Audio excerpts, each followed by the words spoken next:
Hello everyone, welcome to star education YouTube channel. Star education YouTube ચેનલમાં આપ સૌનું ખૂબ ખૂબ સ્વાગત છે. આજનો જે વિડીયો છે એમાં આપણે ચર્ચા કરશું ચોથી મહિના તમામ મહત્વના કરંટ અફેર.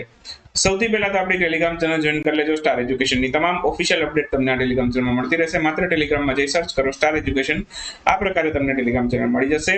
અને હવે આપણી એન્ડ્રોઇડ એપ્લિકેશન પણ અવેલેબલ છે. પ્લે સ્ટોરમાં જઈ માત્ર તમે સ્ટાર એજ્યુકેશન સર્ચ કરશો એટલે આ પ્રકારના ઓફિશિયલ લોગોવાળી આપણી એન્ડ્રોઇડ એપ્લિકેશન પ્લે સ્ટોરમાં પણ તમને જોવા મળશે. અને સાથે સાથે તમે હવે આપણી જે એપ્લિકેશનનો યુઝર આઈડી પાસવર્ડ છે, જે લોકોએ કોર્સ પરચેસ કરેલા છે એનાથી તમે કમ્પ્યુટરમાં પણ લોગિન કરી શકશો. મોટી સ્ક્રીન ઉપર વિડીયો લેક્ચર જોઈ શકશો. જે લોકોએ કોર્સ પરચેસ કરેલા છે એ લોકો માટે વેબસાઇટ વિઝિટ કરવાની stareducation.net.in, અને આ વેબસાઇટ વિઝિટ કરવાની, કમ્પ્યુટરમાં ખોલવાની, અને ત્યારબાદ યુઝર આઈડી પાસવર્ડ તમે જે કમ્પ્યુટરમાં તમારા મોબાઈલમાં એન્ટર કરો છો એ જ યુઝર આઈડી પાસવર્ડ છે તમારે આ વેબસાઇટમાં એન્ટર કરવાનો રહેશે. એટલે તમે જે રીતનો એપ્લિકેશનનો યુઝર ઇન્ટરફેસ છે એ જ રીતનો તમને યુઝર ઇન્ટરફેસ વેબસાઇટમાં જોવા મળશે. તો જે લોકોએ કોર્સ લીધેલા છે એ લોકો વેબસાઇટનો ઉપયોગ કરી મોટી સ્ક્રીનમાં પણ વિડીયો લેક્ચર જોઈ શકે છે. શરૂ કરીએ આજનો વિડીયો. ચોથી મહિના કરંટ અફેર. સૌથી પહેલો ક્વેશ્ચન આજના વિડીયોમાં.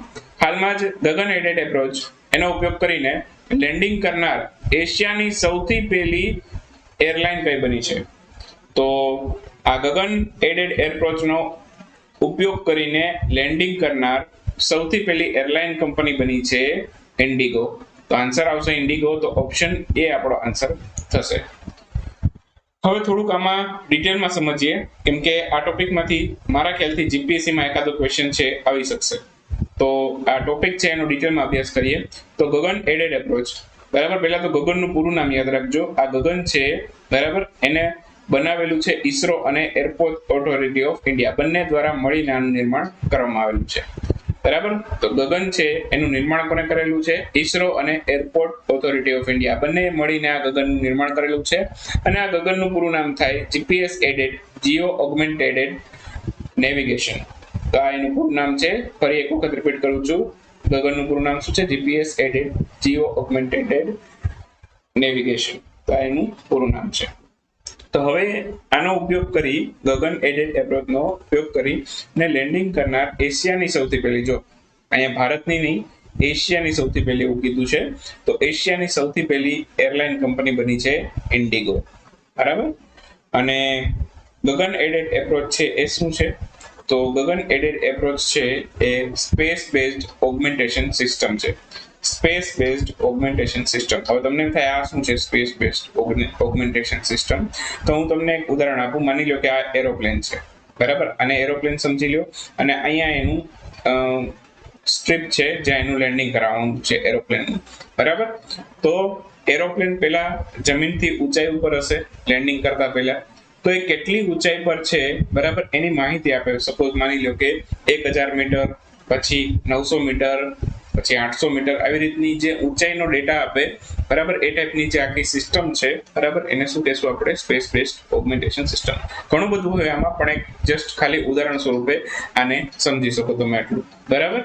તો આ ટાઈપનું જે ડેટા આપે છે લેન્ડિંગ કરાવતી વખતે ને, બરાબર, અથવા તો ફ્લાઇટને ઉડાન ભરતી વખતે જે પણ કયા હાઇટના ને એના ડેટા જે આપણને મળે છે, તો એ બધું આના આધારે હોય છે, બરાબર. તો આ ગગન એડેડ એપ્રોચનો ઉપયોગ કરી અને, બરાબર, લેન્ડિંગ કરનાર એશિયાની સૌથી પહેલી એરલાઇન કંપની બની છે ઇન્ડિગો.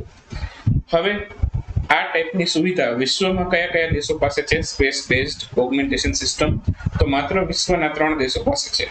એમાં એક તો આપણો ભારત છે, બીજા બે કયા છે? અમેરિકા અને જાપાન. તો અમેરિકા, જાપાન બાદ છે ભારત ત્રીજો એવો દેશ છે કે જેની પાસે સ્પેસ બેઝડ ઓગમેન્ટેશન સિસ્ટમ છે, બરાબર. આ પણ આપણે યાદ રાખીશું. અને બીજું એક ક્વેશ્ચન એવો પૂછે કે આમાં ઇન્ડિગો છે એનું કયું એરક્રાફ્ટ છે જેને આ પ્રકારનું લેન્ડિંગ કરેલું? તો આ એરક્રાફ્ટ એટલે કે એરોપ્લેનનું નામ પણ યાદ રાખશું, ATR 72600. ATR 72600 નામનું એરક્રાફ્ટ છે જેના મદદથી આ લેન્ડિંગ કરવામાં આવેલું, બરાબર, અથવા તો આ એરક્રાફ્ટનો ઉપયોગ કરીને આ પ્રકારનું લેન્ડિંગ કરેલું. અચ્છા, ક્વેશ્ચન એવો પણ પૂછે તમને આમાં કે કયા સ્થળે કરેલું? તો રાજસ્થાન, એનો જિલ્લો છે અજમેર, અને એનું એરપોર્ટ છે કિશનગઢ.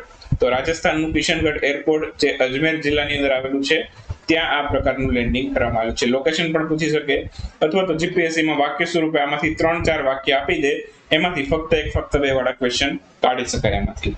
તો આ ટોપિક છે મારી દ્રષ્ટિએ મોસ્ટ ઇમ્પોર્ટન્ટ ક્વેશ્ચન છે, એટલા માટે તમને થોડુંક ડિટેલમાં સમજાવેલું છે. બરાબર. ચાલો એના પછીનો ક્વેશ્ચન છે world press freedom day.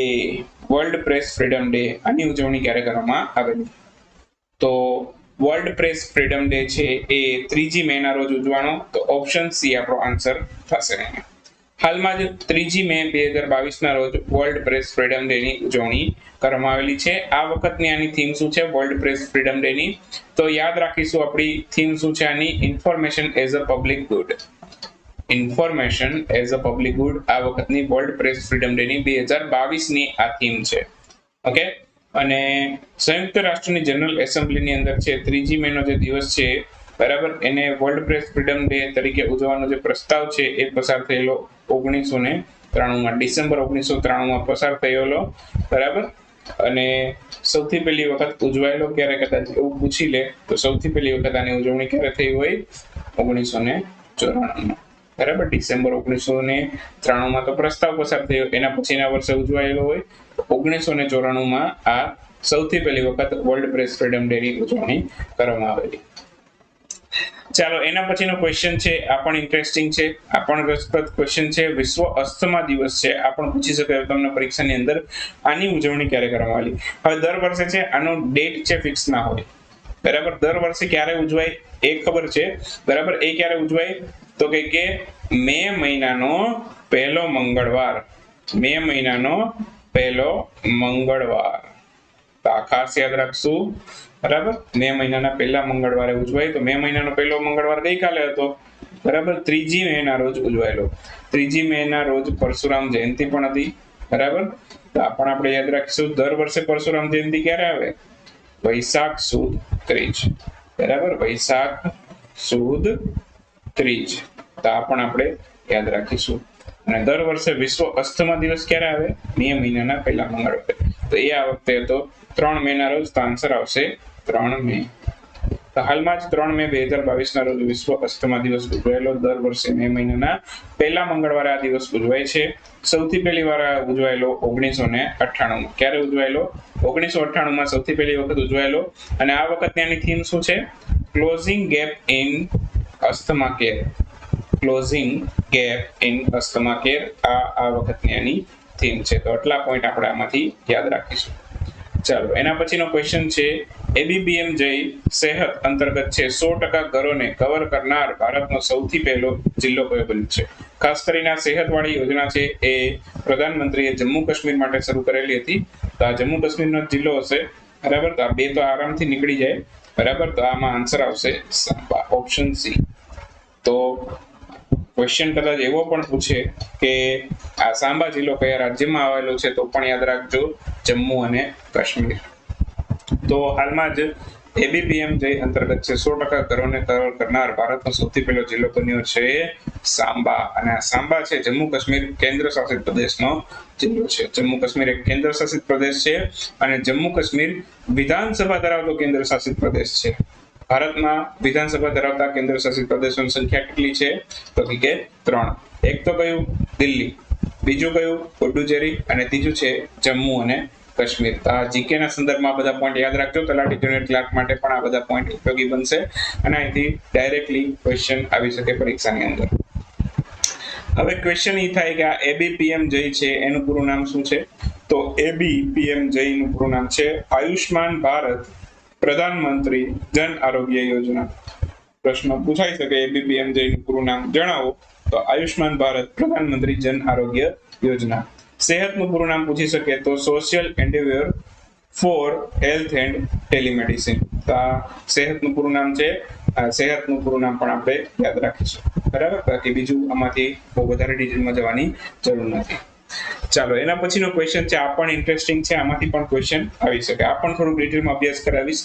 MSME મંત્રાલયે છે દેશમાં એમએસએમઈ ના વિકાસ અને વિસ્તાર માટે કઈ યોજના શરૂ કરી છે? આ જે યોજના છે જે એમએસએમઈ ના વિકાસ વિસ્તાર માટે શરૂ કરી છે, બરાબર, આ યોજનાનું નામ છે ઝેડ. બરાબર. ઓપ્શન બી આપણો અહીંયા આન્સર થશે. ઝેડ નામની યોજના શરૂ કરવામાં આવી છે એમએસએમઈ ના વિકાસ અને વિસ્તાર માટે. ઝેડ નું પૂરું નામ પૂછે તો zero defect zero effect. Zero defect zero effect નામની આ એક યોજના છે જેને ટૂંકમાં ઝેડ નામથી ઓળખવામાં આવે છે. બરાબર. તો આ યોજના છે બરાબર એ એમએસએમઈ ના વિકાસ વિસ્તાર માટે શરૂ કરવામાં આવી છે. એકચ્યુઅલમાં આ ઝેડ યોજના છે એ એક પ્રકારના સર્ટિફિકેશન છે જેને ઝેડ સર્ટિફિકેશન નામથી ઓળખવામાં આવે છે. અને આ ઝેડ સર્ટિફિકેશન કોના માટે હશે? એમએસએમઈ માટે. બરાબર. એમએસએમઈ માં કોનો સમાવેશ થાય છે? એમએસએમઈ એટલે કે શું? માઇક્રો, સ્મોલ અને medium enterprise. Micro, small and medium enterprise આ એમએસએમઈ નું પૂરું નામ છે. ટૂંકમાં આપણે એને એમએસએમઈ કહીએ છીએ. બરાબર. હવે આ જે એમએસએમઈ સર્ટિફિકેશન છે જે એમએસએમઈ ને આપવામાં આવશે, બરાબર, સોરી, ઝેડ સર્ટિફિકેશન જે એમએસએમઈ ને આપવામાં આવશે. ઓકે, તો આ કયા સર્ટિફિકેશન હશે? તો સિલ્વર, બ્રોન્ઝ અને ગોલ્ડ આ 3 પ્રકારે સર્ટિફિકેશન આપવામાં આવશે. ઝેડ સર્ટિફિકેશન છે એ કુલ 3 પ્રકાર આપવામાં આવશે જેમાં સિલ્વર, બ્રોન્ઝ અને ગોલ્ડ નો સમાવેશ થાય છે. હવે આ સર્ટિફિકેશન મેળવવા માટે ક્રાઇટેરિયા રાખવામાં આવેલા છે.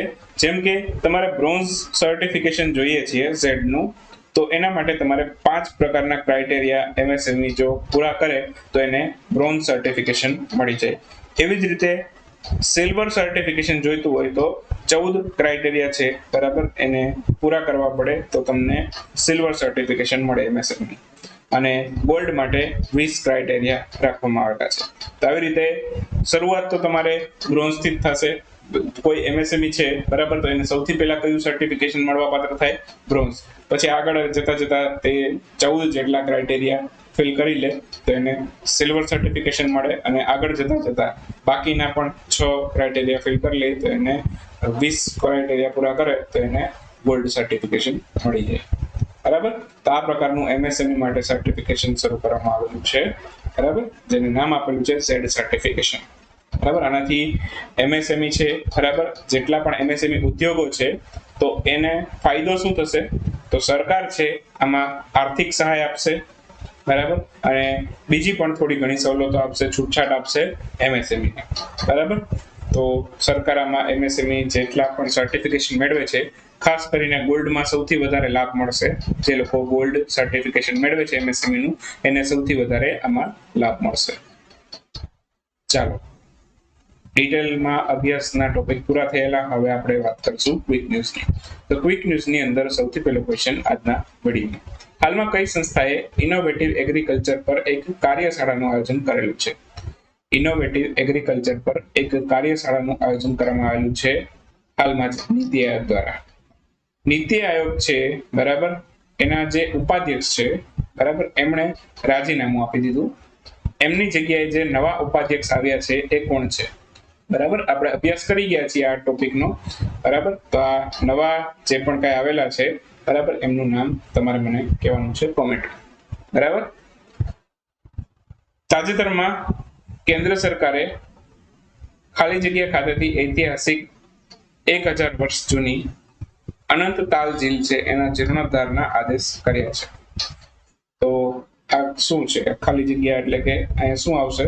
તો આનો આન્સર આવશે દિલ્હી. તો દિલ્હી ખાતે સ્થિત એક ઐતિહાસિક 1000 વર્ષ જૂની અનંત તાલ ઝીલ છે જેનો જીર્ણોદ્ધાર કરવામાં આવશે. સરકાર એવા આદેશ કરેલા છે. આન્સર આવશે દિલ્હી. આ ક્યાં આવેલી છે? દિલ્હીમાં. અને અનંત તાલ ઝીલ છે બરાબર એ બનાવેલી કોણે? અનંતપાલ તોમર નામના એક રાજા દ્વારા આ ઝીલનું નિર્માણ કરવામાં આવ્યું છે, રાજ્યની રાજા. અને આ અનંતપાલ તોમર કોણ હતા? અનંતપાલ તોમર છે એ પૃથ્વીરાજ ચૌહાણના નાના હતા. બરાબર. નાના કોને કહેવાય તો ખબર છે ને? બરાબર. નાના કોને કહેવાય? આપણા મમ્મીના પપ્પા. એને શું કહેવાય? નાના. બરાબર. તો અનંતપાલ તોમર છે બરાબર એ પૃથ્વીરાજ ચૌહાણના નાના હતા. તાજેતરમાં કયા રાજ્યના પુરાતત્વ વિભાગ અને સંગ્રહાલય વિભાગ એમણે સંગ્રહાલય બનાવ્યો છે જે પ્રારંભિક અને ઐતિહાસિક કાળની 400 જેટલી કલાકૃતિઓ છે એને પ્રદર્શિત કરશે? તો આમાં આન્સર આવશે આંધ્રપ્રદેશ. આંધ્રપ્રદેશે આ પ્રકારનો સંગ્રહાલય બનાવેલો છે. હાલમાં જ કયા રાજ્યની મહિલાઓ એને ચિપકો આંદોલન જેવું એક આંદોલન છે એનું નિર્માણ અથવા તો એની શરૂઆત કરેલી છે? તો ચિપકો આંદોલન જેવું જે એક આંદોલન શરૂ કરવામાં આવ્યું છે છત્તીસગઢની મહિલાઓ દ્વારા. શું કામ શરૂ કર્યું છે? તો અદાણી ગ્રુપ છે બરાબર એને એક માઇનિંગ પ્રોજેક્ટ બરાબર કોલસાના ખનન માટેનો પ્રોજેક્ટ, માઇનિંગ પ્રોજેક્ટ શરૂ કરવા માટે 2 લાખ જેટલા વૃક્ષો છે એ કાપવા આદેશ કર્યા છે. તો આ અદાણી ગ્રુપ વિરુદ્ધ છે આ છત્તીસગઢની મહિલાઓ છે જેણે આ પ્રકારનો પ્રોટેસ્ટ કર્યો છે. 2 લાખ જેટલા વૃક્ષો કાપશે તો એના વિરુદ્ધ આ પ્રોટેસ્ટ કરવામાં આવ્યો છે. અને ચીપકો આંદોલન જેવું જ એક આંદોલન છે, વૃક્ષોને ચીપકી જવાનું, જેથી વૃક્ષ છે એ કાપી ના શકાય. તો આ પ્રકારનું ચીપકો આંદોલન છે એની શરૂઆત કરવામાં આવી હતી સુંદરલાલ બહુગુણા દ્વારા. ઇતિહાસમાં તમે વાંચો બરાબર, તો ચીપકો આંદોલન મુખ્યત્વે સુંદરલાલ બહુગુણાના નેતૃત્વ હેઠળ થયેલું છે એવું તમને જોવા મળશે. અને બાકી ક્યારે થયેલું હતું? ચીપકો આંદોલન થયેલું હતું 1973માં. અને આ ક્યાં થયેલું હતું? ઉત્તરાખંડના પિથોરાગઢમાં. ઉત્તરાખંડના પિથોરાગઢ ખાતે આ ચીપકો આંદોલનની શરૂઆત થઈ હતી. ચાલો, એના પછીનો ક્વેશ્ચન છે, હાલમાં કયા સંગઠન દ્વારા global assessment report of disaster risk reduction 2022 જાહેર કરવામાં આવ્યું છે? તો આ સંગઠનનું નામ છે United Nations office four disaster risk reduction. એના દ્વારા રિપોર્ટ જાહેર કરવામાં આવેલો છે.